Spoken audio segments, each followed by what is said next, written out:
नमस्कार दोस्तों, आप सभी का स्वागत है।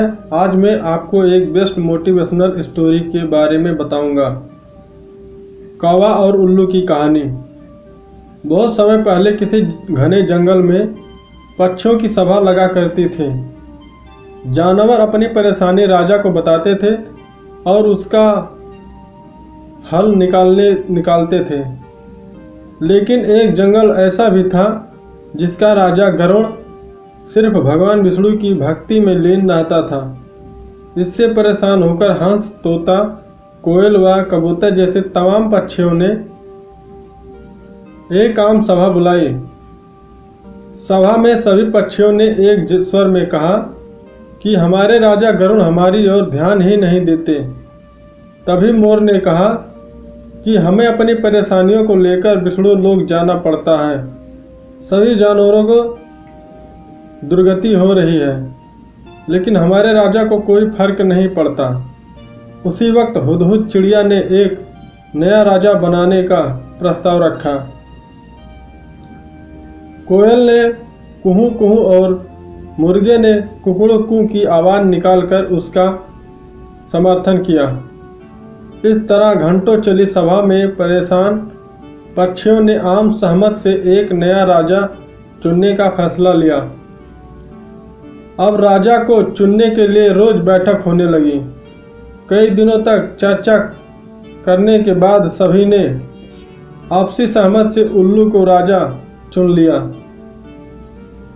नए राजा का चुनाव होते ही सभी पक्षी उल्लू के राज्य अभिषेक की तैयारियों में जुट गए।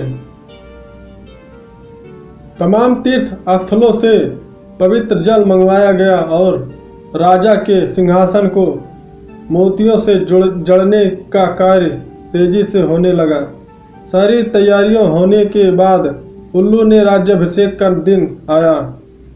मुकुट, माला, सब सामान तैयार था। तोते मंत्र पढ़ रहे थे। तभी दो तोतों ने राज्याभिषेक से पहले उल्लू से लक्ष्मी मंदिर जाकर पूजा करने को कहा। उल्लू फौरन तैयार हो गया और दोनों तोतों के साथ पूजा के लिए उड़ गया। उसी समय इतनी तैयारियां और सजावट देखकर कौवा आ गया। कौवा ने पूछा, अरे इतनी तैयारियां किस खुशी में, उत्सव क्यों मनाया जा रहा? इस पर मोर ने कौवे से कहा, हमने जंगल का नया राजा चुना है। आज उनका राज्याभिषेक होना है। उसी के लिए ये सब सजावट की गई है।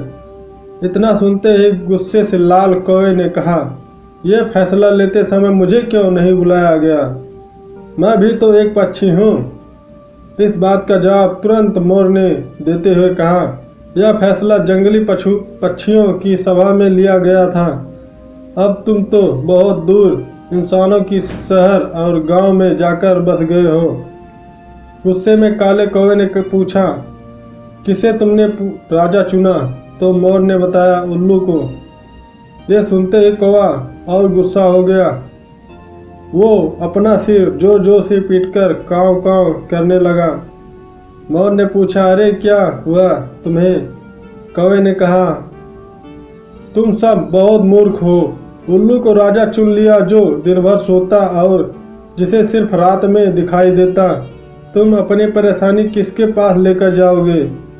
इतने सुंदर और बुद्धिमान पक्षियों के होते हुए भी आलसी और कायर उल्लू को अपना राजा चुनने पर तुम्हें शर्म नहीं आई? धीरे धीरे कौवे की बात पक्षियों पर असर करने लगी। सभी आपस में फुसफुसाने लगे। उन्हें लगने लगा कि उनसे बहुत बड़ी भूल हो गई है। इस वजह से देखते ही देखते सभी पक्षी वहां से गायब हो गए। राज्याभिषेक के लिए सजी जगह पूरी सूनी हो गई। अब जैसे ही उल्लू और दो तोते वापस आए तो उन्होंने जगह को सूना पाया। यह देखकर दोनों अपने साथियों को ढूंढने और वहां से जाने की वजह जानने के लिए उड़ गए। वहीं उल्लू को कुछ दिख तो रहा नहीं था, इसलिए उसे कुछ पता नहीं चला और राज्याभिषेक के लिए तैयार होने लगा। लेकिन चारों तरफ शांति होने पर उसे शक हुआ।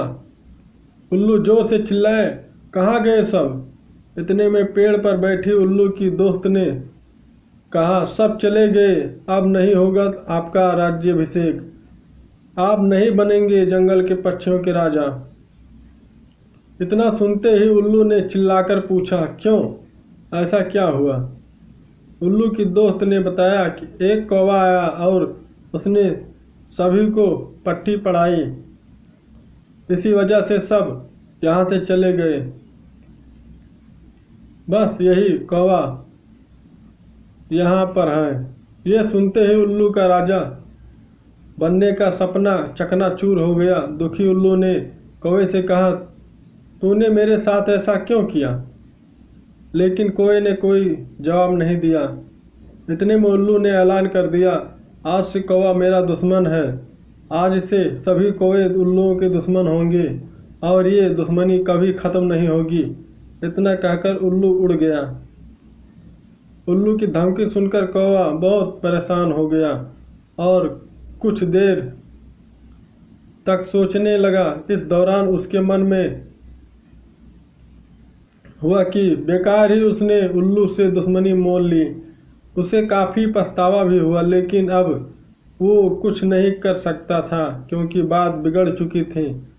इसी सोच में कौवा वहाँ से उड़ गया। तब से उल्लू और कौवे की दुश्मनी चलती आ रही है। इसलिए मौका मिलते ही उल्लू कौवों को मार देते हैं और कौवे उल्लुओं को। कहानी से सीख, दूसरों के मामलों में हस्तक्षेप करना भारी पड़ सकता है। दूसरों का काम बिगाड़ने की आदत उम्र भर की दुश्मनी दे सकती है, इसलिए अपने काम से काम रखना चाहिए। Thanks for watching video.